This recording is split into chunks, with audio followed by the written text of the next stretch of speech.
اعوذ باللہ من الشیطان الرجیم بسم اللہ الرحمن الرحیم۔ عزیزان من، آج جون 1973 کی 17 تاریخ ہے اور درس قرآن کریم کا آغاز سورہ التوبہ کی آیت 100 سے ہو رہا ہے، 9/100۔ سورہ التوبہ مسلسل چلی آ رہی ہے اور آپ کو معلوم ہے یہ کہ اب تو میں سمجھتا ہوں اتنا حفظ ہو گیا ہوگا یہ موضوع آپ آزاد کے بھی کہ وہ جنگ کے دوران کی روایات ہیں اور اس کرائمس کے پہنچنے کے بعد وہ منافقین کا ذکر کرتا ہے اور منافقین ان کو قرار دے رہا ہے کہ جو عام مناسب و رسوم اور عقائد وغیرہ میں تو آپ کے ساتھ ہوں، لیکن جہاں دین کے معاملے میں خدا کے اقدار و اصول کو بلند کرنے کے سلسلے میں کسی قربانی کی ضرورت پیش آئے، کوئی مشکل برداشت کرنے کی ضرورت پیش آئے تو وہاں پھر وہ معذرتیں پیش کرنا شروع کر دیتے ہیں، اس میں وہ شریک نہیں ہوتے۔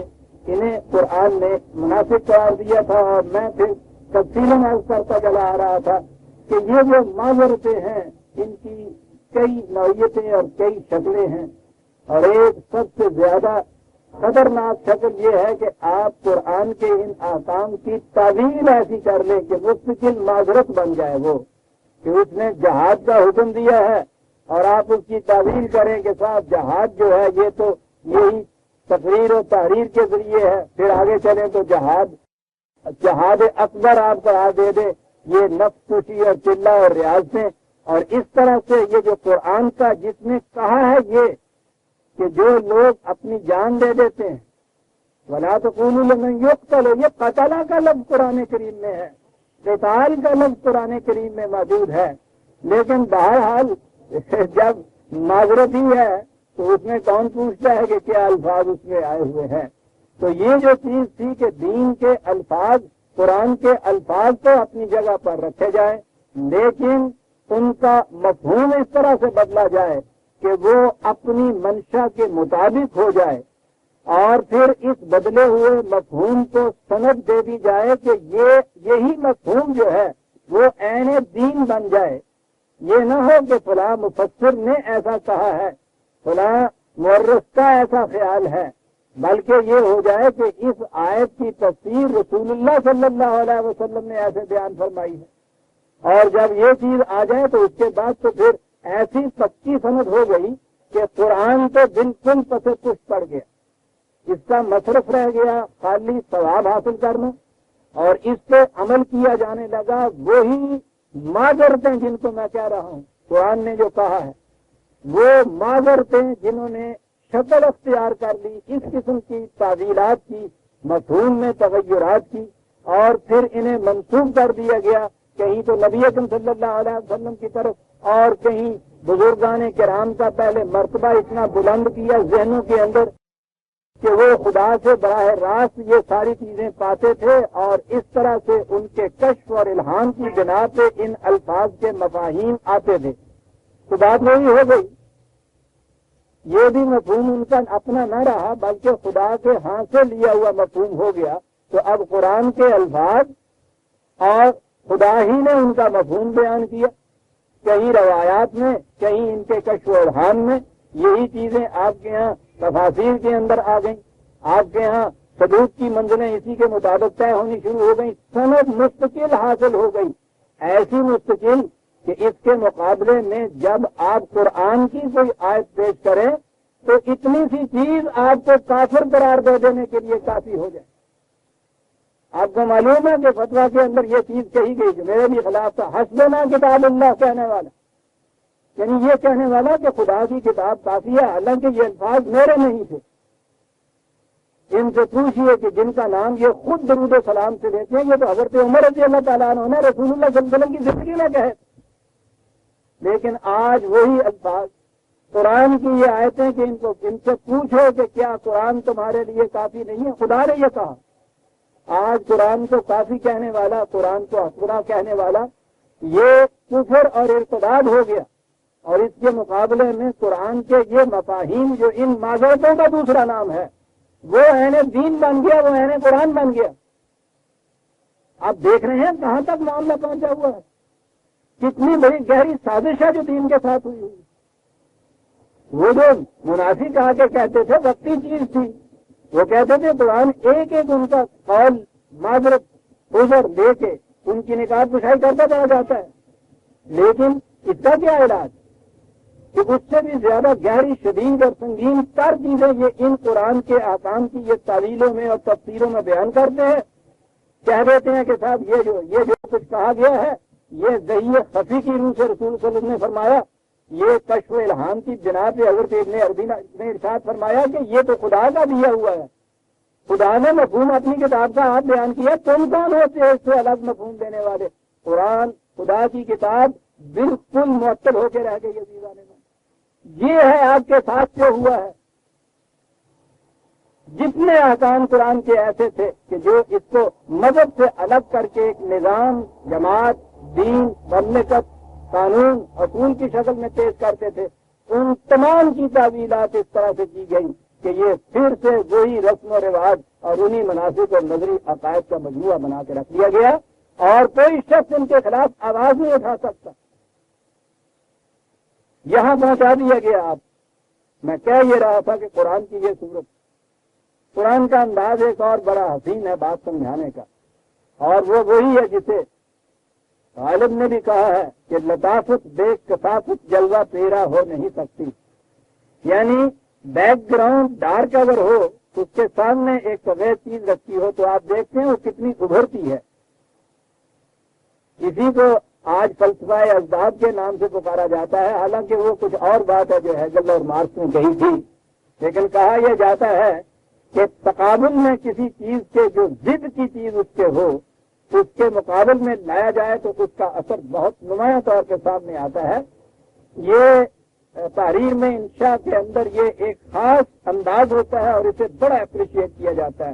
ہم لکھنے والے لوگ جانتے ہیں اس چیز کو کہ یہ کیا چیز پیدا کرتی ہے۔ قرآن کا انداز یہ ہے، یہاں پچھلی آیتوں میں منافقت کے متعلق اور منافقین کے متعلق کرائسس میں لے آیا تھا قرآن، جہاں یہ کہہ دیا کہ ان کی قبر پہ کھڑے نہ ہونا، ان کے لیے دعا تک نہ کرنا، بڑا کچھ لے آیا۔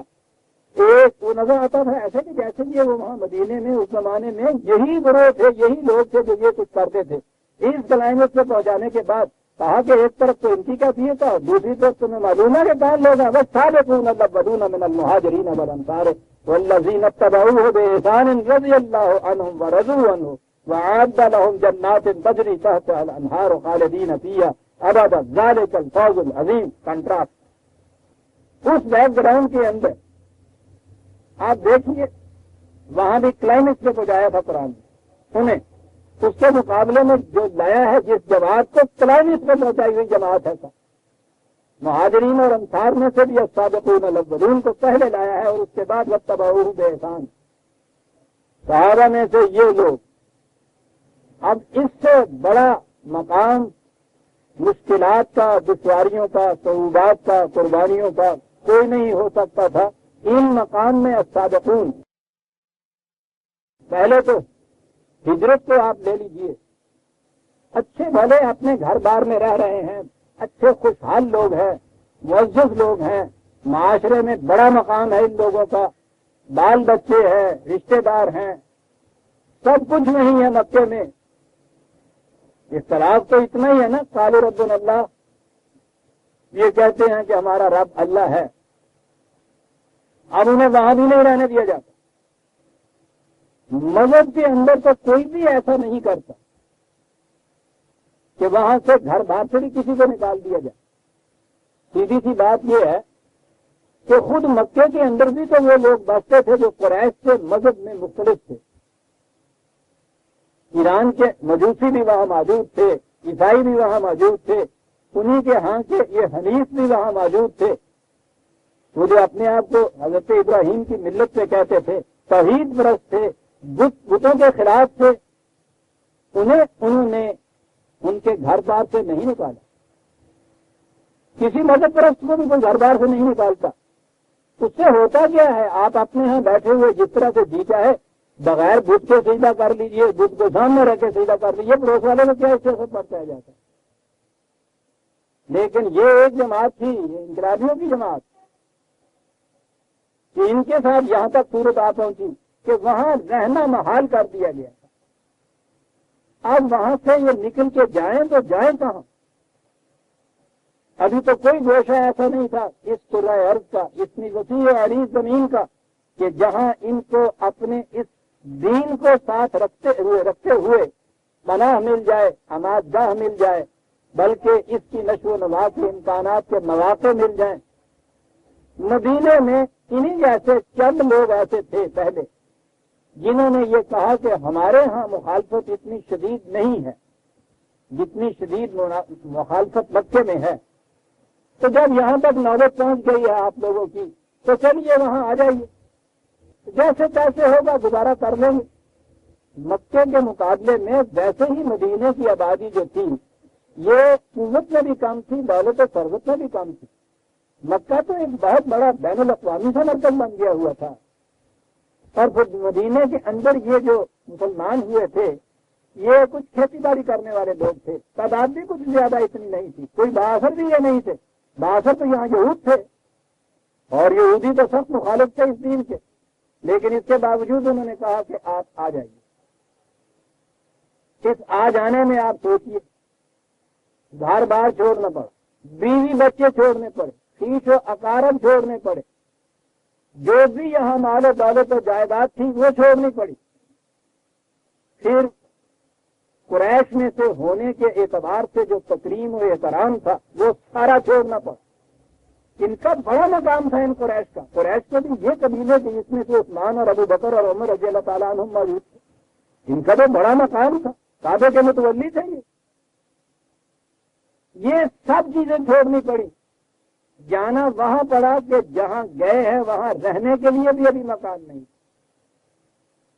وسط کی اور استطاعت کی کیفیت یہ کہ وہاں جا کے جو مسجد بنائی ہے تو 6 فٹ اونچی یا 7 فٹ 8 فٹ اونچی زیادہ سے زیادہ، نیچے کینکریاں بچھائیں، اوپر کھجور کے پتے ڈالے۔ اندازہ لگائیے ان حالات میں یہ جانا ہے یہاں سے۔ جب یہ کہا گیا کہ اب وہ وقت آ گیا ہے کہ جہاں سے نکلنا ہے تو یہ جو نکلے ہیں یہ کہتے ہوئے کہ لبیک اللہم لبیک، آئے ہم ساتھ تیری آواز سے، سوچئے تو صحیح کتنی بڑی قربانی ہے۔ مہاجرین ان میں سے السابقون الاولون یہاں آئے، سال بھر صرف ہوا تھا بیٹھے ہوئے کو، ان حالات میں بے بسی اور بے کسی کے عالم میں یہاں بیٹھے ہوئے سر چھپانے کو جگہ بمشکل ملی ہوئی کہ قریش اپنی پوری قوت کو لے کے لشکر جبار لے کے مدینے پہ حملہ آور ہو گیا کہ یہاں بھی نہیں رہنے دیں گے، اور یہاں کل قائدات ملا کے جو تاریخ میں بتایا ہے بدر کے میدان میں جو لے آئے ہیں 300 نفوس تھے، ان کے پاس تلواریں پوری نہیں تھی، گھوڑے تو شاید 2 ہی تھے ان کے پاس۔ ان حالات میں اس میدان جنگ میں آنا پڑا۔ یہ ہوئے مجاہدین، والسابقون الاولون من المہاجرین والانصار، انصار یہ ہو گئے یہاں والے، یہ جنہوں نے مدینے میں ان کو اس طرح سے پناہ دی۔ آپ دیکھیے کہ ادھر سے منافقین کی صورت یہ آ رہی ہے کہ مملکت بن چکی ہوئی ہے وہاں۔ معلوم ہے یہ بات کہ ان کے ساتھ رہنے میں اتنے مفاد ہیں، ساتھ رہنا چاہتے ہیں، چھوڑنا بھی نہیں چاہتے، لیکن جہاں کمی اس قسم کی مشکل آتی ہے، اور مشکلات اس قسم کی تو نہیں تھی کہ جو انہیں اٹھانی پڑی تھی، ذرا سا بھی قربانی کا وقت آتا ہے تو وہ معذرتیں پیش کرنے شروع کر دیتے ہیں، بالکل یہاں تک پہنچا کے آپ دیکھیں نا کنٹراسٹ اس کو کہتے ہیں۔ اس کے مقابلے میں کہا کہ ایک طرف تو یہ لوگ ہیں، یہ بھی انسان ہیں، آؤ ہم دوسرے دکھائیں، وہ بھی انسان تھے کہ جنہوں نے ان حالات میں سبقت کی، پہل کی، سب کچھ چھوڑ کر آ گئے۔ اور یہ جو یہاں والے تھے انصار، جو کچھ ان کے پاس تھا وہ سب ان کو ڈھیر کر دیا اور کہہ دیا کہ ہم سب ایک جماعت، ایک ملت، ایک اخوت بن گئے، جو کچھ ہے یہ ہے، آؤ مل بات کے کھا لیتے ہیں۔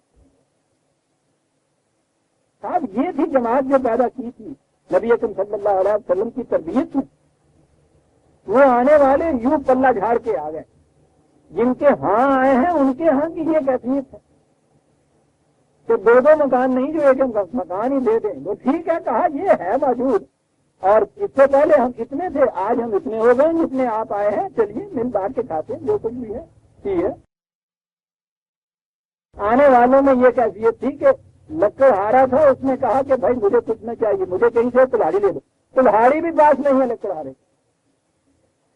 سوچنے صحیح آ رہا حالات کیا تھے. یہ صرف کے ایمان کا تصدق ہے کہ ہم آج مسلمان کا لانے کے قابل ہیں. ان کا صدقہ ہے. اور یہ وجہ ہے کہ قرآن اس انداز میں ان کی بات کرتا ہے جیسے نظر آ جاتا ہے کہ واقعی خدا اور اس کے فرشتے پھول برتا رہے. لفظ بھی کہا ایک طرف یہ مناسبوں کی بات. سن 9 ہجری میں بھی ان کی یہ کیفیت ہے کہ جب اتنی بڑی مملکت بن گئی 10 لاکھ مربع میل پر پھیلی ہوئی مملکت، اور اس کے مقابلے میں یہ کیفیت اس دور کی، اسے کہتے ہیں عزیزان من کانٹراسٹ. کتنا بڑا کانٹراسٹ ہے.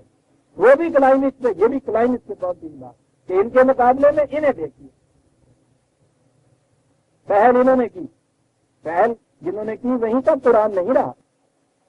حالات کا تقاضا تھا. اس کے بعد پھر آہستہ آہستہ وہاں سے آنے شروع ہو گئے.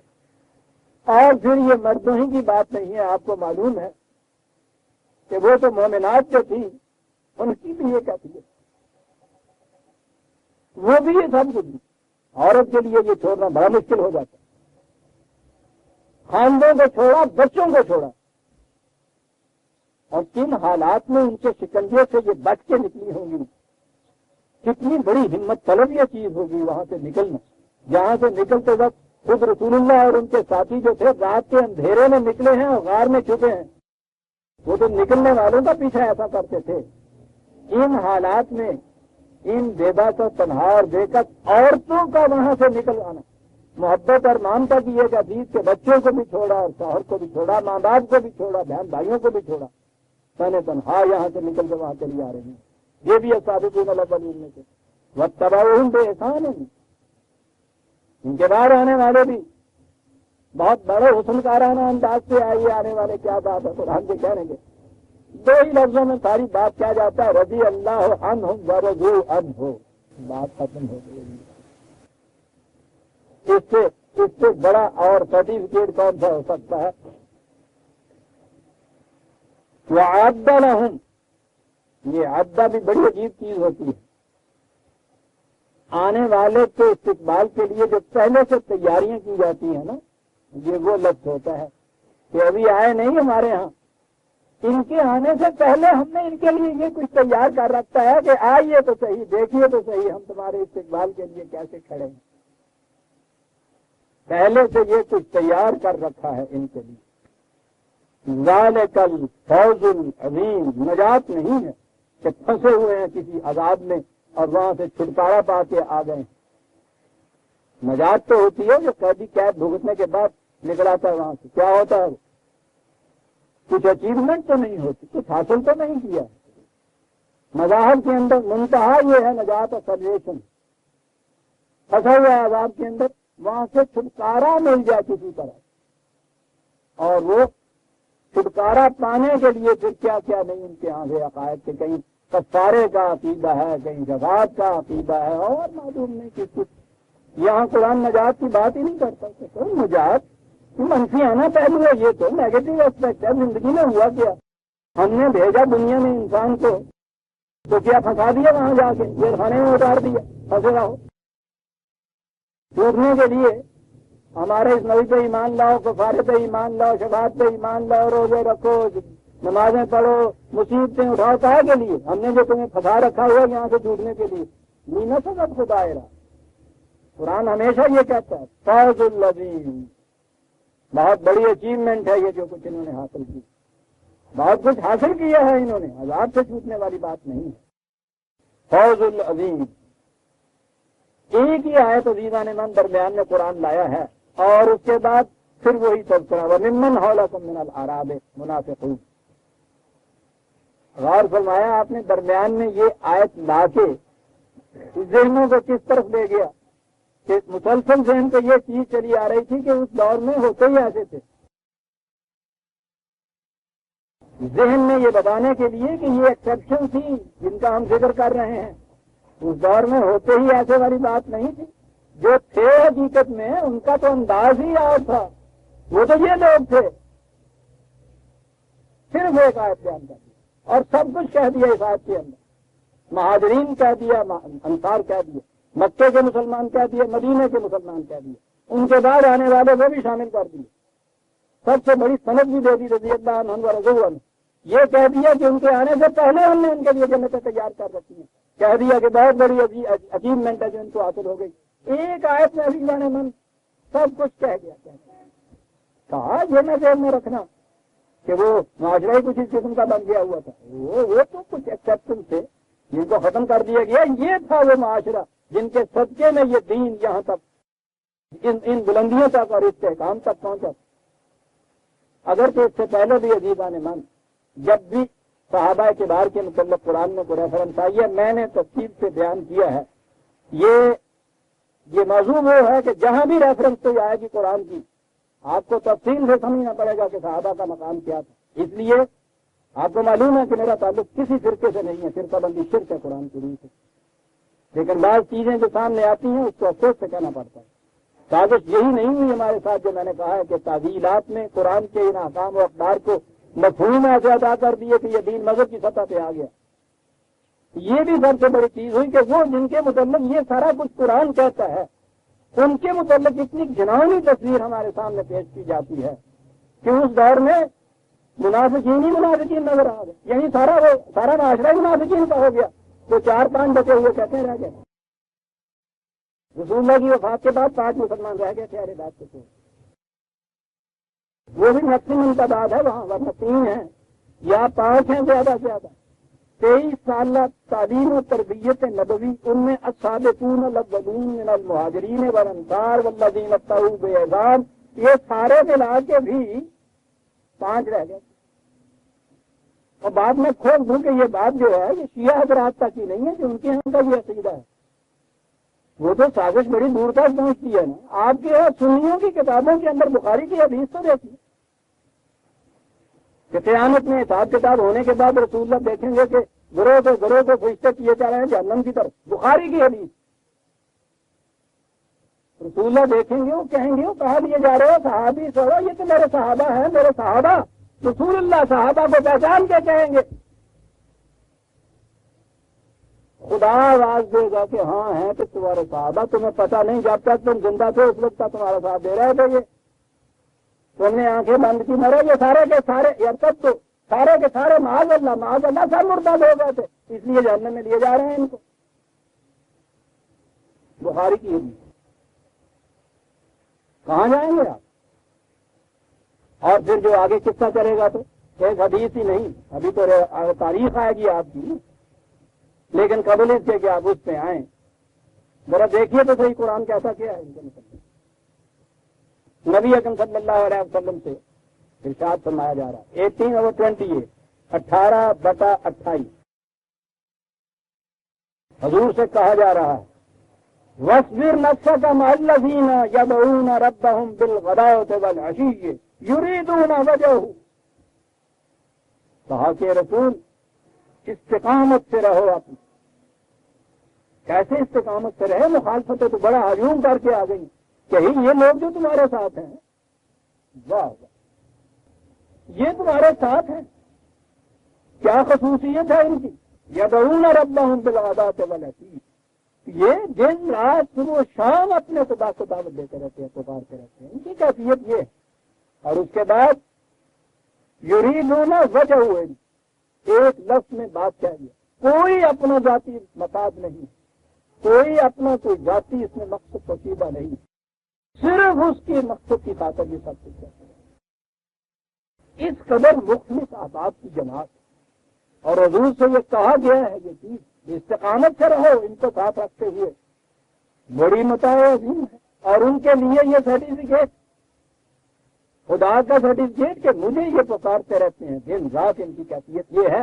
اور پھر دل کی گہرائیوں کی چیز پکارنے والے تو ہو سکتے تھے نا مناسب بھی ہوں جو رسول اللہ کی وفات کے بعد پھر جانے والے ہوں. کہا یہ وہ لوگ ہیں کہ کوئی اور مقصد نہیں ہے ان کا سوائے اس کے کہ خدا کی رضا جوئی جسے آپ الفاظ میں کہتے ہیں. صرف وہ مقصد جو خدا نے مقرر کیا ہے اس مقصد کے حصول کے لیے یہ سب کچھ کرتے ہیں. اس لیے رسول ان کو ساتھ رکھو اور استقامت سے رہو. تريد زینت الحیات الدنیا ولا تعد عیناک عنہم تريد زینت الحیات الدنیا. یاد رکھو یہ مقابلے میں جو قریش کے بڑے بڑے اکابر ہیں نظر آتا ہے کہ ان کے پاس بہت کچھ ہے، مال و دولت و ثروت اور عزت اور حشمت اور جتھا. کہا کبھی اس کو خیال میں نہ لے آنا کہ ان کے مقابلے میں یہ کچھ غریبوں کی جماعت ہے. بالکل نہیں. یہ خیال کر کے کہیں نگاہوں سے نہ گرا دینا ان کو. یہ بڑی متاع عزیز ہے جو تمہارے ساتھ ہیں. ان کو ان کے ساتھ استقامت سے اپنے پروگرام کے اوپر جمے رہو. آپ نے دیکھا کہ ان کا وزن اور ان کی قیمت کتنی بتائی جا رہی ہے، اور یہ خدا کا سرٹیفکیٹ. اور آگے چلیے. اسی سے پہلے ہم سورہ انفال میں 8/62 8/62 هو الذي أيدك بنصره وبالمؤمنين. کتنی بڑی چیز. اے رسول، خدا نے تمہیں تقویت پہنچائی ہے، اپنی طرف سے بھی اس نے نصرت دی ہے. تقویت کا موجب یہ جماعت مومنین. رسول کی تقویت کا موجب اور ایک مقام پہ کھڑا کیا ہے نصرت خداوندی اور یہ جماعت. دیکھ رہے ہیں یہ مقام کتنی بڑا. پھر ان کی خصوصیت یہ بتائی کہ وہ اللہ تھا بین قلوبہم. ان کی کیفیت یہ ہے کہ یوں ہی یہ ووٹ لے کے ایک پارٹی نہیں بن گئے ہوئے. ان کے دلوں کے اندر ایک دوسرے کی الفت یوں ڈالی ہوئی ہے کہ من تو شدم تو منشودی کی کیفیت ان کی ہو چکی ہوئی ہے. جماعت بھی افراد کے مجموعے کا نام نہیں ہے، صرف فیصد بنائی ہوئی دیوار ہے یہ تمہارے ساتھ جو کھڑی ہے.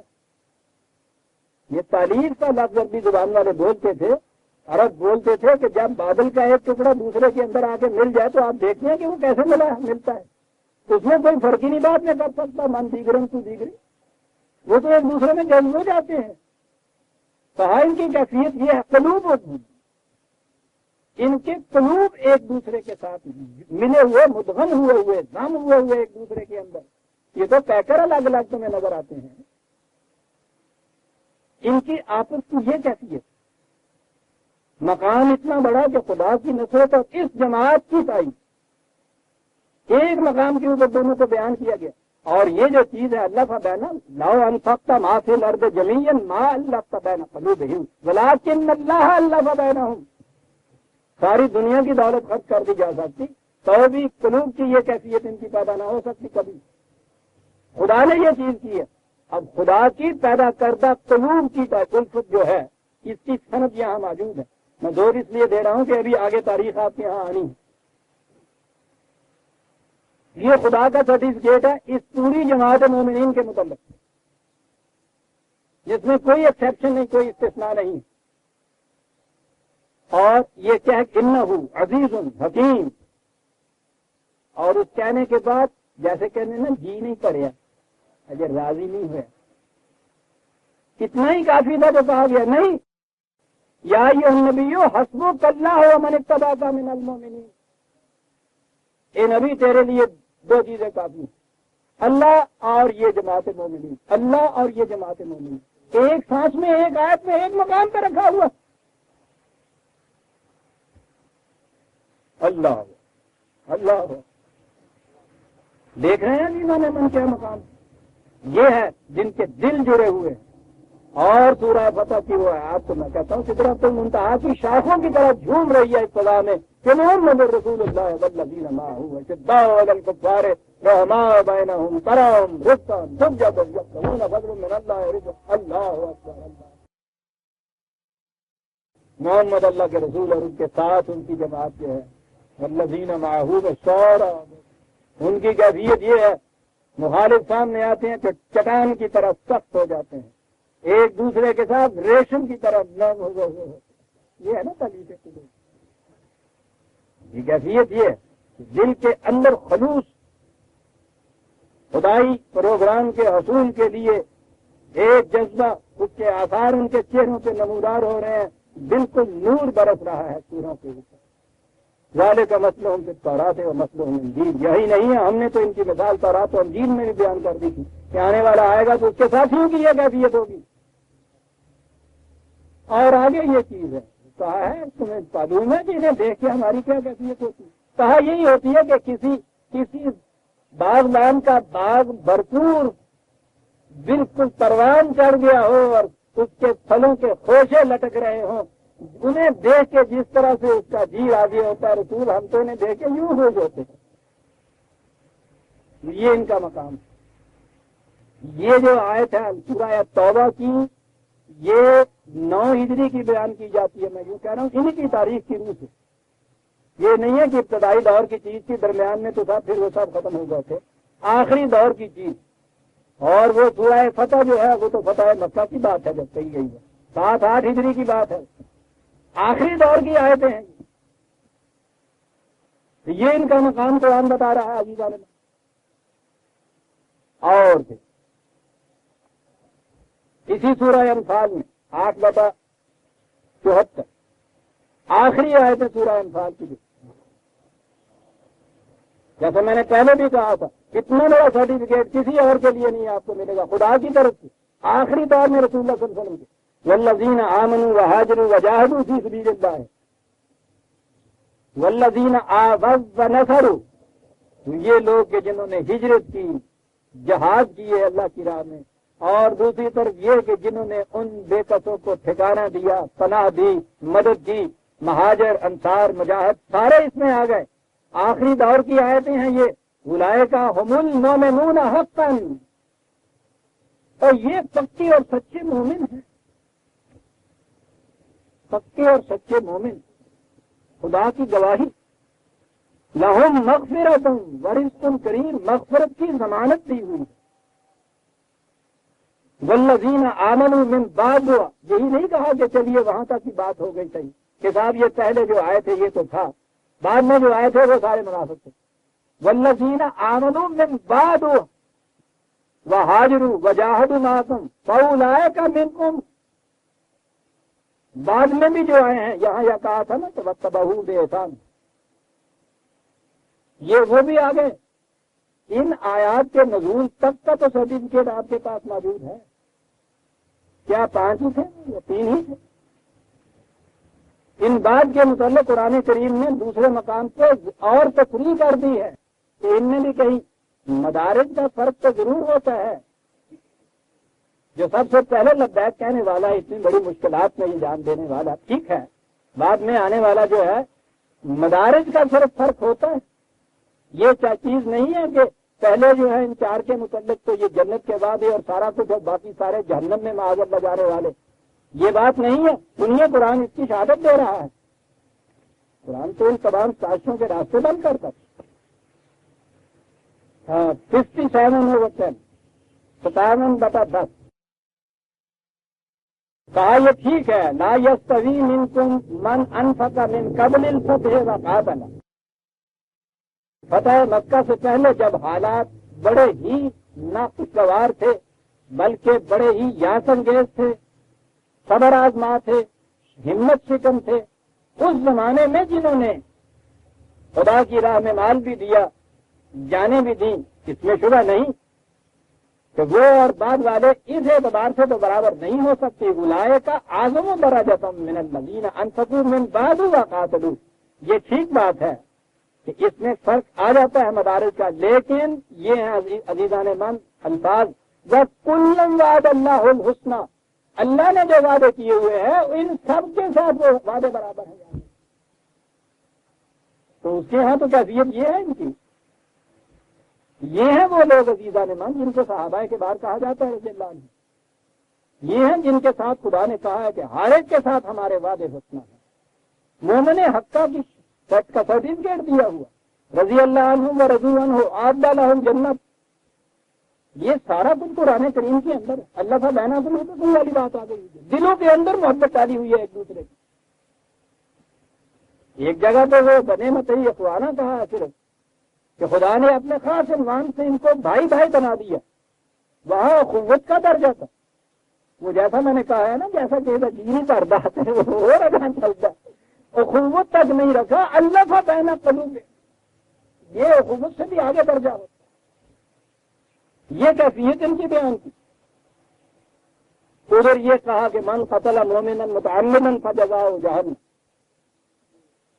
اور اس کے بعد لعنت اللہ وغضب علیہم، جس نے ایک مومن کو بھی عمدن قتل کر دیا جہنم میں جائے گا سیدھا، لعنت ہے خدا کی اس پر، غضب ہے خدا کا اس کے اوپر۔ ایک مومن کو جان بوجھ کر متعمدن عمدن قتل کرنے والا، یہ جماعت مومنین پوری ہے جس کے دلوں کے اندر خدا نے ایک دوسرے کی الفت ڈال دی اور اخوت کے رشتے میں پرو دیا ہے خدا کی نعمت، رحماء بینہم کی شہادت دے دیا خدا نے آخری دنوں کے اندر بھی، اور آپ کی تاریخ ہمارے سامنے آ جاتی ہے۔ اس تاریخ کے اندر یہ پورے صحابہ کو اکٹھے کر لیتے ہیں،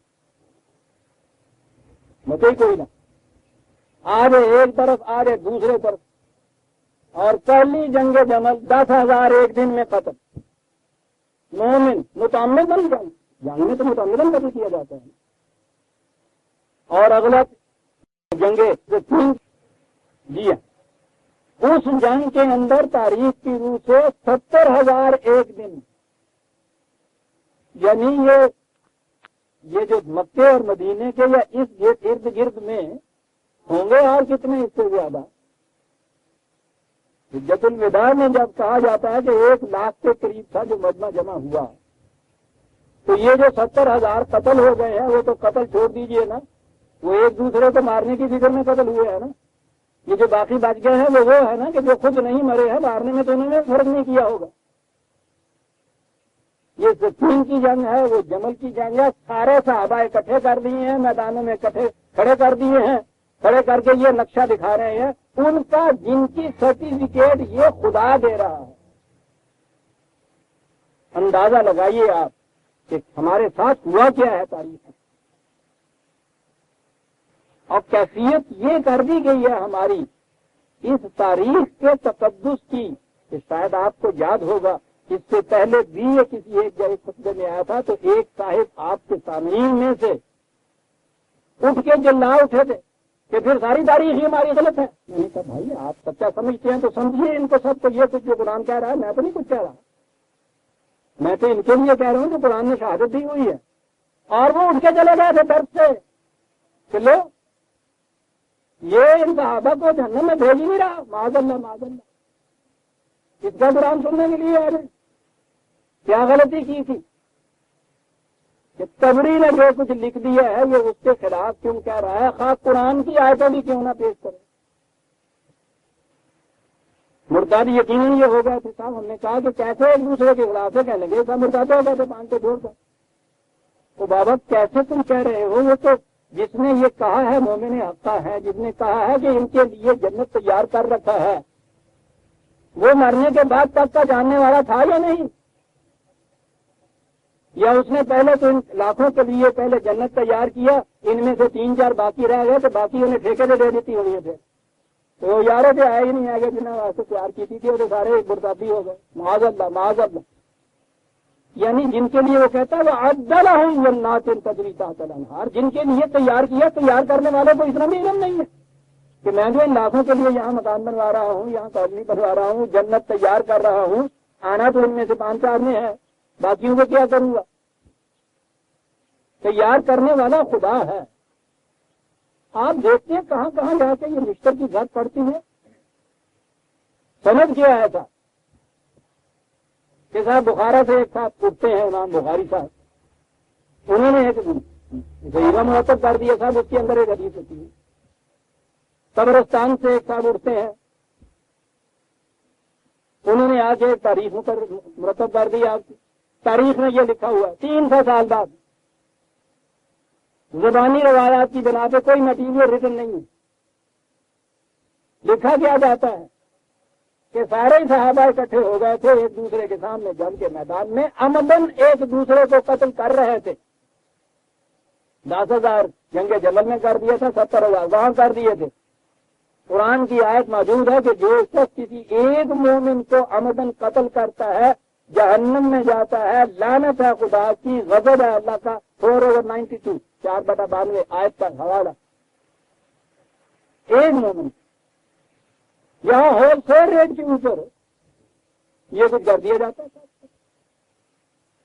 اور تقدس اتنا ہے ان کو امام تبری امام بخاری علیہ. میں کسی کی تنقید و تحقیر نہیں کر رہا, میں اس چیز کو کہہ رہا ہوں جو ان کے اندر ہے اس وقت. پتہ نہیں انہوں نے بھی یہ لکھا بھی تھا یا نہیں لکھا تھا, چلیے میں تو یہ بھی الاؤنس دینے کو تیار ہوں. لیکن جو کچھ کہہ کے پیش کیا جا رہا ہے اسے آج قرآن سے زیادہ مؤثر سمجھا جا رہا ہے. کسی سے جواب نہیں بن پڑتا. یہ حضرات کی تو بات ہی آ رہی ہے, انہوں نے تو ایک عقیدت یہ چیز کہہ دی ہوئی ہے. وہ ٹھیک ہے, کھلے کھلے ایک بات کہتے ہیں. ان سنیوں سے پوچھیے, یہ رضی اللہ تعالیٰ عنہم بھی ان کے ناموں کے ساتھ, یہ جتنے بھی وہاں جنگوں میں شہید ہیں ہر ایک کے ساتھ یہ کہتے ہیں نا, اور ایک دوسرے کے قاتل بھی. 1000 سال میں جب بھی یہ پوچھا گیا کہ بابا ان کے متعلق کیا کہتے ہو, یہ دو چیزیں اتنی متضاد ہیں. آپ کو پتا عقیدہ کیا ہے دین میں؟ عقیدہ یہ ہے کہ اس مقام پہ ہمیں خاموش آگے بڑھ جانا چاہیے. چلیے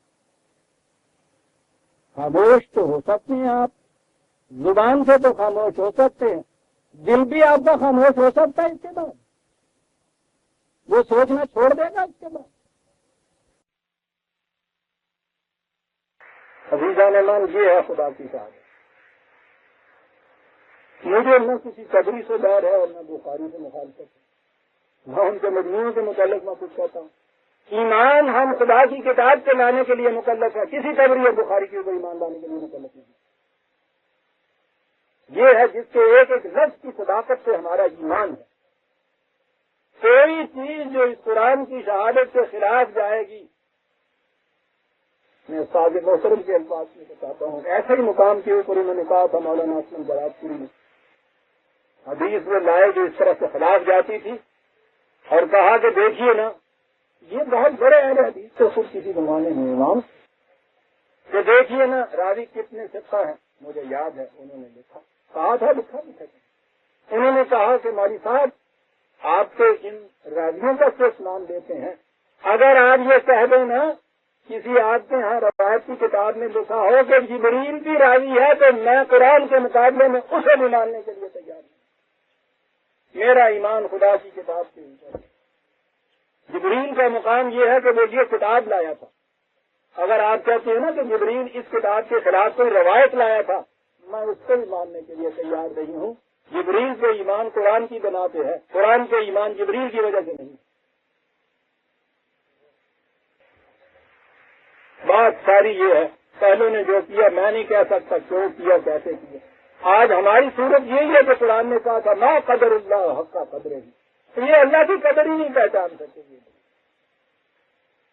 اللہ کی یہ قدر ہو رہی ہے, یہ اس کا کلام و کتاب کیا ہے. خدا اس وقت باتیں کر رہے ہیں ہم سے. اس وقت خدا کہہ رہا ہے کہ یہ مومن حقہ تھے, ہم نے ان کے لیے جنت تیار کی, ہم ان سے راضی ہے, یہ ہم سے راضی تھے. اس وقت خدا کہہ رہا ہے کہ جتنی چیزیں ہیں, اور ہم یہ کہہ رہے ہیں کہ نہیں صاحب وہ قبری بات ٹھیک کہہ رہا ہے. یہ سارا اکٹھے ہو کے ایک دوسرے کی گردنیں مار رہے تھے. آپ کہتے رہیے رحما دانا ہوں, آپ کہتے رہیے کہ ہم نے ان کے دلوں میں اباہمی الفت ڈال دی تھی. ٹھیک ہے آپ کہتے رہیے, آپ بھی سچے ہیں, بزرگ ہیں, آپ کیا کہیں صاحب خطائے بزرگ انگریز پر خطاط. بات وہی ہے جو قبری کہہ گیا, بخاری کہہ گیا. اللہ ما قدر اللہ حق قدر ہی, بات ساری یہی ہے. ہم نے خدا کی قدر ہی نہیں پہچانی, مذاق ہی کر رہے ہیں ہم اس کے ساتھ.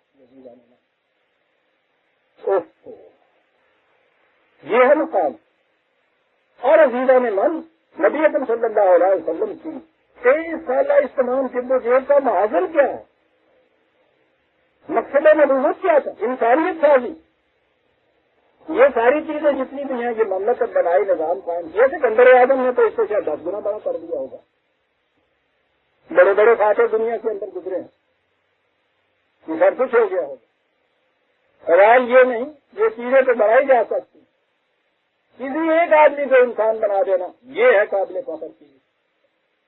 اور محمد جیسی صلی اللہ علیہ وسلم انسانیت سازی جو ہے یہ تو دنیا میں نظیر نہیں پیش کر سکتی. ان لوگوں کو جن کی کیفیت یہ تھی کہ ایک ایک کمپنی کے اوپر 100 سال تک جنگیں آپس میں جاری رہا کرتی, ان کی کیفیت یہ پیدا کر دی.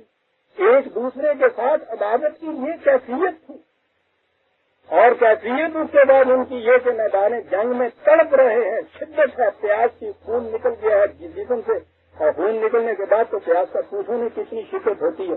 تھوڑا سا پانی کا نسخہ دیے ہوئے ایک پانی پلانے والی پانی پلا رہی ہے، ایک کے پاس آ کے پانی منہ میں ٹپکانے لگی ہے تو آواز آدھا تک دوسری طرف سے آتی ہے. وہ کہتا ہے کہ اس کی آواز میں زیادہ درد نظر آتا ہے، اسے پہلے کرا دیا ہو میرے بات پاس ہو جانے. یہ کیا چیز؟ یہ حضور کی انسانیت شادی کا سب تک. عمر رضی اللہ تعالیٰ عنہ کے زمانے میں جب قحط پڑا ہے، دیکھیے اس قحط کے اندر کیفیت ان کی کیا ہوتی ہے. 22 لاکھ مربع میل کی مملکت تھی، اس کا دارالسلطنت مدینہ تھا ہے، یعنی ان کا اپنا زندگی کا معیار بھی کتنا اونچا ہو گیا ہوا. قحط میں جب یہ باہر کے لوگ ہجوم کر کے ادھر آئے ہیں، سارے قحط کے دوران میں مدینہ کے کسی گھر کے اندر اپنا کھانا نہیں پکا. یہ جو قحط زدہ باہر آ کے جنہوں نے کیمپ لگا لیے ہوئے تھے، سارے اہل مدینہ کے یہ صحابہ جتنے یہ تھے، ان کے ساتھ بیٹھ کر اپنا کھانا ان کے ساتھ بیٹھ کے کھاتے تھے جتنا اس سے آتا. اور کیفیت یہ تھی کہ عمر نے جس دن ایک دن دیکھ لیا کہ ان کی پوتی کہیں ککڑی کھا رہی ہے، بیٹے کو بلایا تھا، کھال ادھار دیں گے.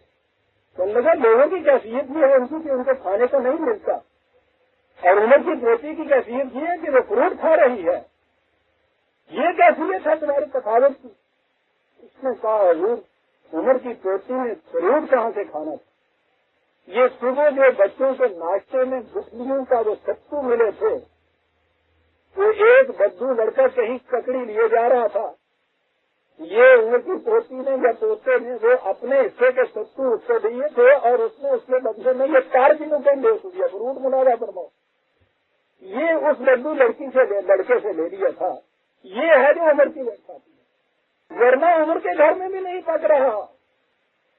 کسی عمر نے یہ کہا تھا نا، گلی سے گزر رہے تھے تو بچی بڑی خوبصورت سی تھی، لیکن بے حد منہمل ضعیف ہو گئی تھی، ضرب روح پہچانی نہیں گئی. ادھر ادھر نظر بڑھا کے پوچھا کہ یہ کون بچی ہے، کس کی بچی ہے؟ بیٹے نے کہا کہ امیر المومنین کی پوتی ہے. کہا خیال کیوں نہیں رکھتے؟ امیر المومنین نہیں خیال رکھتے. چلنے میں جو کچھ امت سے دوسرے بچوں کو ملتا ہے یہ کچھ ان کو ملتا ہے. مدینے میں رہنے کی وجہ سے کیونکہ اس چیز سے یہ عادی نہیں تھے بچے، اس واسطے کیفیت یہ ہو گئی. کہنے کہ اللہ تعالیٰ خوش رکھے اسے تو جس نے یہ کیفیت ان کی کر دی. اور یہ تو بچی تھی امیر المومنین کے لیے اثر ہو گیا تھا. صحابہ نے یہ کہہ دیا تھا، یہ کہا ہے کہ اگر کہیں وہ قحط مہینہ بھر تک اور رہتا تو عمر ملا نہیں بچ سکتے. جس حد تک اپنے آپ کو لے گئے تھے یہ تو مرنے کے بعد کی باتیں آ رہی. یہ لوگ جن کی باہمی قوت کی یہ کیفیت تھی کہ شہید ہونے والا اپنے آخری سانس میں تعلیم پریفر نہیں کرتا اپنے اوپر، دوسرے کی آواز سے کہہ رہا ہے کہ اس میں زیادہ تیز ہے، شدت ہے، اسے تلاؤ کوئی بات نہیں ادھر آتی ہے تو اتنے میں وہ ختم ہو چکا ہوتا. وہ 4 ہی دن کے بعد سارے کے سارے اکٹھے ہو جائیں گے ایک میدان میں، اور 70,000 کو ایک دوسرے کو قتل کر دیں گے اور 10,000 کو قتل کر دیں گے ایک دوسرے کے بعد. پھر شادیانے بجاتے ہوئے فتح مسرت کے آ جائیں گے تاکہ امام صبری کو افسانہ نگاری کے لیے مداد حاصل ہو جائے. مجھے نہیں ضرورت کہ میں ان کی ڈیفینس کرتا ہوں، مجھے ضرورت اس لیے ہے کہ قرآن نے مجھے مجبور کیا ہوا کہ میں اس پہ ایمان لاؤں کہ ان میں سے ہر ایک میں نے حق تھا. قرآن کہتا ہے میں کس طرح سے اس کو انکار کر دوں گا. ہاں دہرائیے پھر آگے چلتے ہیں. میں نے کہا نا کہ کلائمیکس میں لے گیا منافقین کی بات کو. ان کی وفیت یہ تھی قدم قدم کے اوپر شوگر اور معذرتیں اور آزار داردہ اور یہ چیزیں پیش کرتے چلے آ رہے ہیں. ذہن میں یہ بات نہ ہو کہ یہی معاشرہ تھا جو پورے عربی نے تیار کیا کرنے کے. نہیں میرے کچھ ایکسپشن تھی. آئے تو میں ایک چھوٹی سی جھلک چلتے چلتے دکھا دیں ایک آیت میں کہ کیا تیار کیا گیا تھا معاشرہ. والسابقون الاولون من المہاجرین والانصار والذین اتبعوہم بإحسان رضی اللہ عنہم ورضوا عنہ وأعد لهم جنات تجری تحتها الانہار خالدین فیہا ابدا ذلک الفوز العظیم. وممن حولکم من الاعراب منافقون. پھر وہی بات آ گئی. عجیب انداز ہے قرآن کا. ساتھ روح میں شگفتگی پیدا ہو گئی ایک آیت سے، اور معلوم ہو گیا کہ یہ ان ایکسپشن کی بات ہو رہی ہے جو وہاں یہ پیدا ہو گئے ہوئے تھے. کہنے لگے وہ تو اشاریوں کے متعلق کچھ بات ہم کر رہے تھے، اور یہ وہ آراب تھے. آراب کے متعلق قرآن نے بتا دیا ہے کہ وہ تھے جس انداز کے ہم مسلمان ہیں. ان کے متعلق قرآن کریم نے یہ کہہ دیا ہے نا کہ ان آراب سے یہ کہو، یہ جو مسلمان ہو گئے تھے، کہ ان سے کہو کہ یہ نہ کہیں کہ ہم ایمان لے آئے ہیں. وَلَمَّا يَدْخُلُ الْإِيمَانَ فِي قُلُوبِهِمْ، ایمان ان کے دل کی گہرائیوں میں نہیں اترا ابھی تک. ان سے کہیں یہ کہ اسلمنا، کہ یہ جو مملکت اسلامیہ ہے ہم نے ان کے سامنے سرنڈر کر دیا ہوا ہے اپنے آپ. اس کے بعد جب یہ اپنے اعمال سے ثابت کر دیں گے کہ ایمان ان کی دل کی گہرائیوں میں اتر چکا ہوا ہے تو پھر مومن کہیں اپنے آپ کو. کہنے نہیں دیا قرآن نے. یہ آراب تھے جن کے متعلق یہ چیز ہے. تازہ ابھی یہ ایمان لائے تھے اور ان کے متعلق کہا تھا کہ ان سے کہو یہ نہ کہیں ہم ایمان لائے. اسلمنا، سرنڈر کیا ان کے سامنے. اور جیسا میں کہا تھا ہمیں اپنے متعلق تو پتہ ہی نہیں چلتا کہ ہم کس کیٹیگری میں. ایمان تو ہم لائے ہی نہیں. ایمان نہ کہو تو صحیح ساری ہوگا کہ کسی دن ایمان لے آتا ہے. شہری نہیں پیدا ہوتا ہمارے لیے. ہم کبھی سوچتے نہیں کہ ایمان لانے والی کوئی چیز ہے. وہ سرنڈر کرنے والی بات بھی کچھ نہیں. یعنی ہماری تو صورت یہ ہے کہ ایکسیڈنٹل برتھ ہے. پیدا ہو گئے عبدالرحمان کے گھر میں، عبداللہ انہوں نے نام رکھ دیا، اللہ کا فیصلہ. ہم تو ان آراب کی کیٹیگری میں بھی نہیں آتے. وہ بھی پھر اپنے اختیار و ارادے سے ہی سرنڈر ہی سے ہی خود کو کچھ کیا تھا. ہم نے تو وہ بھی کبھی نہیں کیا تھا. اور پہلے زمانے کی بات تھی، وہ نکاح کے وقت میں وہ کلمہ پڑھایا کرتا تھا عبداللہ. آپ نہیں پڑھا کرتے تھے. وہ بولتا جاتا تھا، پیچھے پیچھے دہراتے چلے جاتے تھے. وہ اب یہ جو ماڈرن طریقہ ہے اس میں اتنا بھی نہیں رہا. آراب ہیں وہ جن کے متعلق قرآن نے خود کہہ دیا. آپ دیکھیے فرق ہے. ابھی مہاجرین انصار کے متعلق کہا مومن حقہ تھا. ابھی یہ اور ہیں ایک کیٹیگری کہ جو مسلمان ہو گئے ہیں، لیکن ان کے متعلق کہا کہ یہ نہ کریے کہ ایمان لے آئے ہیں. ایمان ان کے دل کی گہرائیوں میں نہیں اترا ہوا ابھی تک. کہا ان میں بھی ہے اس قسم کے تو جنہوں نے مملکت کو کی شان و شوکت کو دیکھ کے ہی وہ آگے تھے ادھر. ان کی تو کیفیت یہ ہونی تھی. اور آگے چل کے کہیں یہ بات آئے گی جب میں اسلام کی تاریخ لکھوں گا کہ یہ جو اسلام بنا ہے بعد میں، یہ سارا ان لوگوں کی وجہ سے بنا تھا جو سب اشد مسلمان ہو گئے. اس سے سرنڈر جنہوں نے کیا تھا اپنے آپ کو مملکت اسلامیہ کے سامنے. وَلَمَّا يَدْخُلُ الْإِيمَانَ فِي قُلُوبِهِمْ، جن کے دلوں کے اندر ایمان داخل نہیں ہوا تھا، جن کی تعلیم و تربیت نہیں ہوئی، ان کا بنایا ہوا اسلام آپ کے ہاں اس وقت سند یافتہ اسلام بن چکا ہے. 12 وَمِنْ أَهْلِ الْمَدِينَةِ مَرَضُوا عَلَى النِّفَاقِ، یہ دونوں مل گئے. یہاں والے بھی کچھ تھے، شہر والے اور آگے باہر والے، یہ ساتھ. ان کی کیفیت یہ ہے کہ یہ نفاق کے اوپر آگے اڑے بیٹھے ہیں. لا تعلمهم، قرآن نے بتایا ہے دوسرے مقام پہ بھی. اور یہاں سے عظمت نظر آتی ہے رسول کی اور رسول کے خدا کی. جماعت کے اندر منافقین بڑا ہی نقصان پہنچاتے ہیں، تنگ بھی بڑا کرتے ہیں، جیت بھی پہنچاتے ہیں، اذیت دیتے ہیں، نقصان پہنچاتے ہیں. رچ پڑ جاتا ہے جسے آپ کہتے ہیں نا، یہ کیفیت ہو جاتی ہے. خدا عالم الغیب، یہ کیا مشکل تھا جب پہلے بتا دیتا کہ فلاں فلاں فلاں جو ہے یہ سب منافق ہیں. ٹھیک ہے، پہلے دن سے رسول اللہ ان کو چلتا تھا. قرآن نے یہ بات کہی ہے کہ وحی تک کا معاملہ تو صحیح ہے، وہ جو خدا کی طرف سے تمہارے پاس آتی ہے اور وہ تم آگے پہنچا دیتے ہو. اب جتنا باقی معاملات ہیں اس میں کوئی چیز فوقل فطرت نہیں ہم اپنی طرف سے کہیں گے. یہ تو رہی ہو جائے گی کہ جناب برابر کا مقابلہ نہیں رہے گا. کہا یہ کہ انہیں تمہیں خود پہچاننا پڑے گا. محمد قول، ان کی باتوں سے تمہیں رسول پہچاننا پڑے گا. ان کے ماتھے پہ ہم نہیں لکھ دیں گے کہ یہ منافق ہیں. تجربے کے بعد یہ کچھ کرنا پڑے گا. پہچاننا ہوگا ان کی لفظوں سے، ان کی منافقت کی چالوں سے تمہیں ہی یہ کچھ کرنا پڑے گا. لا تعلمهم، یہ ہے تو نہیں جانتا ان کو. نحن نعلم، ہم جانتے ہیں. ہم کہیں گے کہ صاحب ہمیں اس میں فائدہ کیا ہے. تمہیں خود جاننا پڑے گا. سنعذبهم مرتين ثم يردون الى عذاب عظیم. تم جانو گے اسی طرح سے کہ جب یہ کہیں ٹکراؤ ہوگا نفاق میں اور خلوص میں تو اس میں ان کی جو کیفیت ہوگی منافقت تو چل نہیں سکتی زیادہ عرصے تک. ایک تاؤ دیا جائے گا ہو جائے گا منہ تک. وہ جو بچپن سے ایک نظم پڑھا کرتے تھے ضمن باتیں آ گئی. کیا اچھا دور تھا, کیا اچھے وہ لکھنے والے بھی تھے. وہ چھوٹی چھوٹی بچوں کی نظموں میں ساری باتیں کیا جاتے تھے ساتھ. وہ چاندی کی انگوٹھی پہ جو سونے کا چڑھا جھول, کہنے لگی اترا کے بڑا ڈھول, چاندی کی انگوٹھی کے نہ میں ساتھ رہوں گی, یہ اور ہے میں اور ہوں, یہ کیا وہ ذلت نہ سہوں گی. کیا چیز ہوئی تھی؟ نیا نیا انگریز یہاں آیا اور ہمارے ہاں کے اس قسم کے لوگ جنہوں نے وہ وضع کتا فیشن یہ کچھ اختیار ویسٹرنائز بننا شروع کیا تو یہ تھے تو ہمارے معاشرے کے لوگ.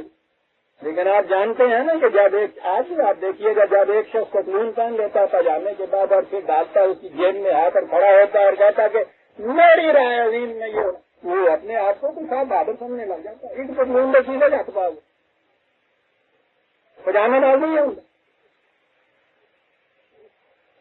کبھی کسی پاجامے والے میں تجھے دیکھا ہوگا کہ آ کر کیا کھلوتا ہوں ہاتھ سے کیسی جگہ رکھا ہے. تو وہ اس قسم کے نئے نئے جب ہوئے اور انہوں نے پھر اپنوں میں سے نفرت شروع کی تو یہ دیکھیے ان لوگوں کا انداز بات یوں نہیں کہی. ایک چھوٹی سی بچوں کے لیے نظم تو چاندی کی انگوٹھی پہ جو سونے کا چڑھا جھول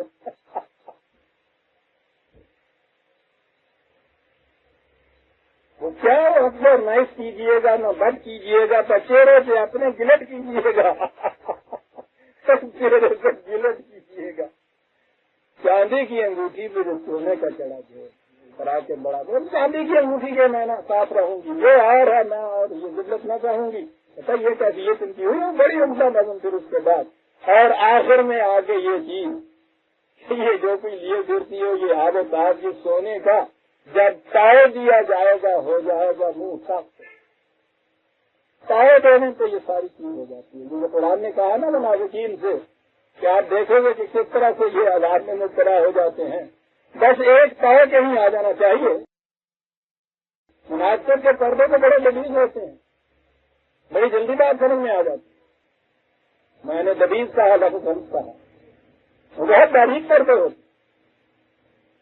وہ کہا کہ تم دیکھو گے خود بھی یہ عذاب میں پھنس جائیں گے. سننا یہ رکھنا عذاب العظیم. اور اس کے بعد پھر آخری عذاب وہ آئے گا کہ جن میں سے ان کو پاک کر دیا ہے. قرآن نے یہ کہا ہوا ہے یاد رکھیے عظیمان ایمان کہا ہوا ہے کہ ہم یہ حالت نہیں ہے کہ مومنین کی یہی حالت رہنے دیں گے کہ ان کے اندر جو گھسے رہیں ملے رہیں اختلاط ان کا رہے معلوم ہی نہ ہو. ہم وہ کیفیت پیدا کریں گے حتیٰ یمیس الخبیث ہے مت کہیے خبیث ہے طیب کو الگ الگ کر کے رکھ دیں گے. پھر یہ معاشرہ اپنی چیز وجہ پہ آئے گا. یہ ہو چکا تھا رسول اللہ کی زندگی کے اندر. یہ ہے وہ جو عذاب عظیم تھا جس میں یہ لوگ آئے اور اسی جنگ تبوک میں آ گئے تھے. یہ لوگ چھت کے سامنے آ گئے الگ کر دیے گئے تھے. ابھی بات آتی ہے 3 اس میں ایسے بھی آ گئے تھے منافقت تو نہیں تھی پیچھے رہ گئے تھے. اور پھر جو 3 کا واقعہ قرآن جس طرح بیان کر رہا ہے اللہ اکبر ابھی بات آئے گی. وآخرون نہ طرفوں پہ بذنوبہم خلطوا عملا صالحا وآخر سیئا.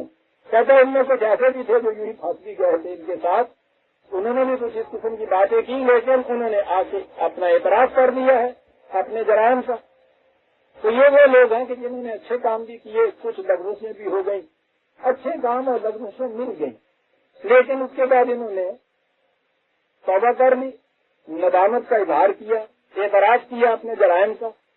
لہذا جب یہاں کا سیت ہو اصل نہ ہو یتوب علیہ خدا بھی ان کی طرف پلٹ کر آ جائے. ان اللہ غفور رحیم. میں نے کہا تھا نا کہ یہ قرآن کا انداز یہ ہے. خدا کی صورت یہ ہے کہ دروازہ بند نہیں کرتا کسی کے اوپر. جب بھی وہ نادم ہو کے آتا ہے وہ تائب ہوتا ہے یا تواب ہوتا ہے. وہ ایک قدم اس کی طرف آتا ہے وہ کہتا ہے میں 2 قدم تمہاری طرف چل کے آ جاتا ہے. یہ وہ تھے. رسول سے کہا خذ من اموالہم صدقہ. کہ ٹھیک ہے انہوں نے اس قسم کی روش اختیار کی تھی، لیکن اب جب یہ اعتراف جرم کے بعد ندامت کے ساتھ آ گئے ہیں تو پھر یہ اب جو عطیے لا رہے ہیں ان کو قبول کر لیں۔ اس سے بیشتر ان کے عطیے بھی قبول نہیں کیے جاتے، معاشرے سے ان کو الگ کر دیا گیا۔ وہ جو کہا تھا کہ صلی آ رہا وہ ان کی خبر پہ بھی کھڑے نہ ہونا، میں نے اس دن کہا تھا نا کہ یہ معاشرتی قطع تعلق لے لو ان سے، تو ہوں یہ قریب کرو، دل سے ندامت کے ساتھ آئے ہیں تو ہوں، یہ نہیں یہ کہتے ہیں کہ صاحب ان کے پاک کو صاف کرو کہ وہ آدھے ہوں انہوں نے اسی پہ جا کے، بلکہ وہ جو دماغ کے اندر خاص چیزوں کے ساتھ غلط باتیں بھی آ گئی ہوئی تھیں ان سے ان علائشوں کو دور کر دو۔ سہارا کے معنی دور لے جانا ہوتا ہے کسی چیز کو، اور اس طرح سے وتزکی بہا، یہی جو لائے ہیں نا یہ پیسہ روپیہ لائے ہیں عطیہ لائے ہیں، اس سے انہی کی نشو و نما کا سامان دام پہنچا تزکیہ نفس ان کا کرو۔ بہا دیکھیے اور یہ چیز یہاں آئی ہوئی ہے، وہ صلی علیہم، میں نے اس دن بھی کہا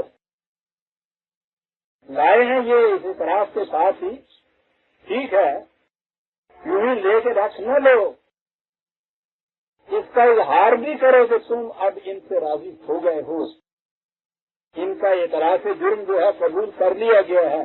اتنا ہی نہیں بلکہ صلی علیہم شاباش بھی دو ان کو، اپریسیشن کرو۔ آپ کو یاد ہے میں نے ایک پورا درس اس پہ صرف کیا تھا یہ بتانے کے لیے کہ اس دور کی سائیکالوجی نے جو یہ کہا ہے کہ جب ویجز ڈٹرمن کرتے ہو تم لیبروں کے معاوضہ اجرت مقرر ان کی کرتے ہو تو جو فیکٹر بھی اور تم اپنے سامنے لاؤ ان میں ایک ٹرم ہے ان کے ہاں کی سائیکولوجیکل انکم میں سے بھی ان کو حصہ دو۔ سائیکولوجیکل انکم اسے کہتے ہیں شاباش دینے کو، اپریسیٹ کرنے کو، بڑی چیز ہوتی ہے۔ اچھے سے اچھے کام کرنے والے کو ڈیمورلائز کر دیجیے ذرا تھوڑے سے وقت کے لیے، آپ دیکھیے کہ کام پہ لگ جاتا ہے وہ لکھا گیا بھی بھول جاتا ہے اس کا،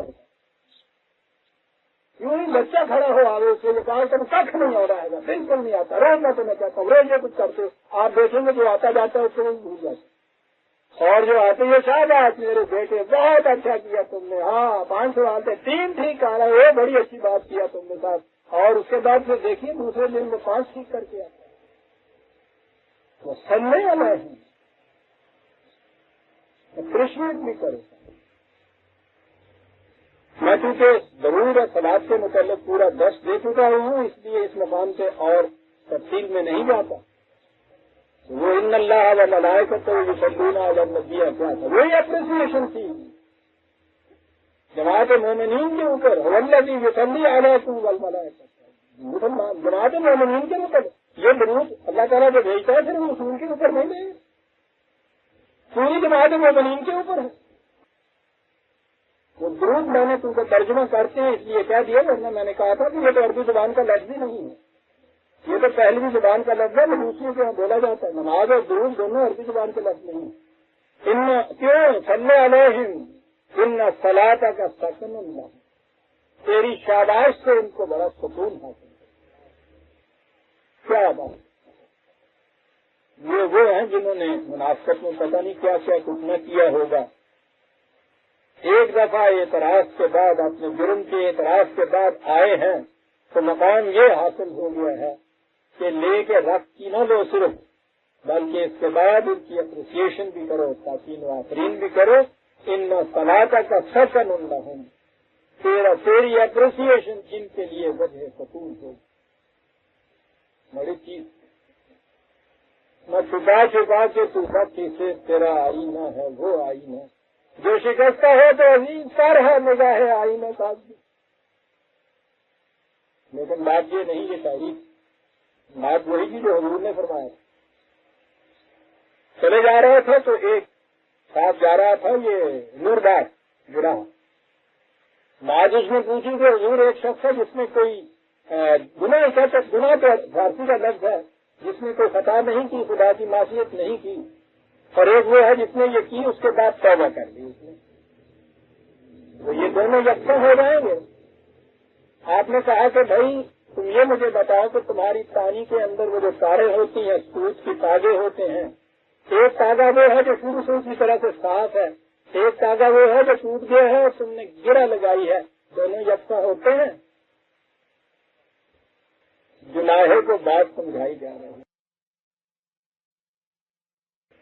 دونوں یکساں نہیں ہوتے، انہیں کہ گرہ لگ جاتی، تو یہ بات ہے۔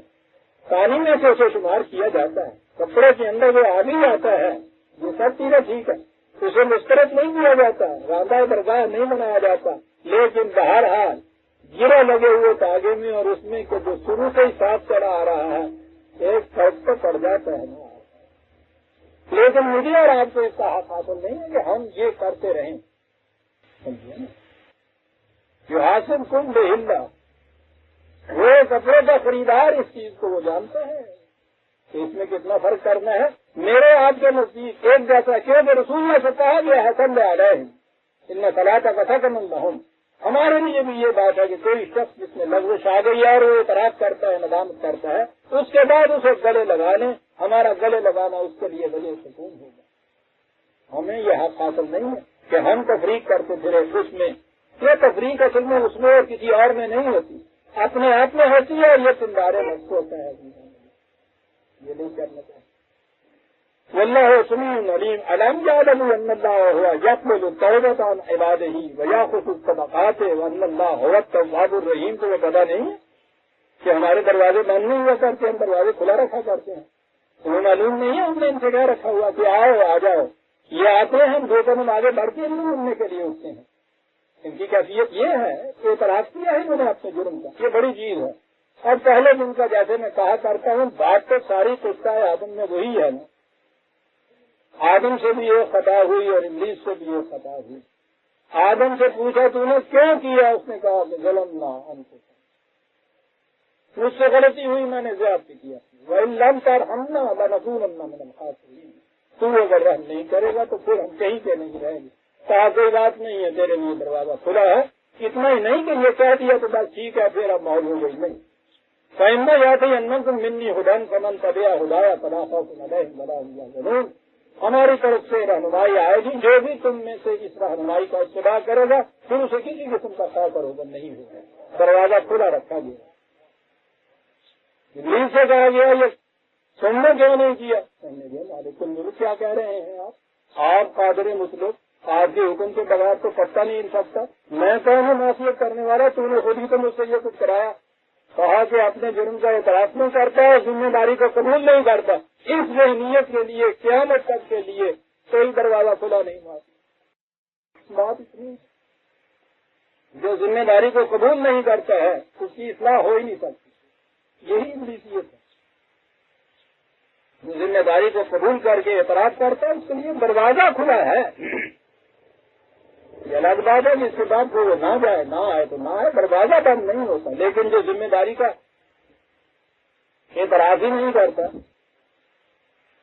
لیکن اتنا کہہ دینے سے کہ ہاں ٹھیک ہے ان کا صدقہ لے لیجئے، ان کی اپریسیشن بھی کر لیجئے، بات ختم نہیں کی، بات جہاں ہے وہ بڑا ہی بڑا یا تو لے معلوم اللہ رسول جاؤ، ٹھیک ہے ہم نے سمجھ لیا تم ہم میں سے ہے، اب جا کے کام کرو، تمہارا کام دیکھے گا، خدا بھی دیکھے گا، اس کا رسول بھی دیکھے گا، جماعت مومنین بھی دیکھے گا، یہ ہے وہ چیز، دروازہ صرف کھلا رکھا گیا ہے، بات آگے پھر ان کام کے اوپر ہے، کام کرو، کام سے دیکھا جائے گا کہ تم پھر کس زمرے میں شامل ہونے کے قابل ہو۔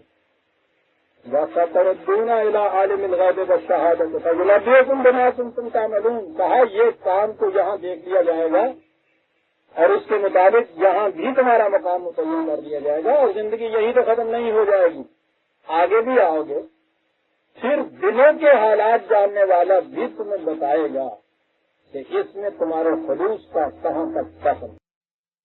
وآخرون مرجون لأمر اللہ اما يعذبهم اما یتوب علیہم واللہ علیم حکیم، کہا کہ وہ تین جو میں نے کہا تھا آگے بات ان کی آتی ہے، ان کے لیے ابھی آخری احکام خدا کی طرف سے نہیں ہے، ابھی فیصلہ کن بات آئے گی ان کے متعلق۔ میں عرض کروں گا یہ کون تھے، کیوں فیصلہ ان کا پینڈنگ رکھ دیا تھا، جسے کہتے ہیں تاریخ دے دی تھی اگلی، کچھ مزید شہادات جیسے ان کی ضرورت ہوتی ہے، تو کہا ان کو اگلی تاریخ دے دو، اس تاریخ میں ان کے متعلق فیصلہ کر دیا جائے گا۔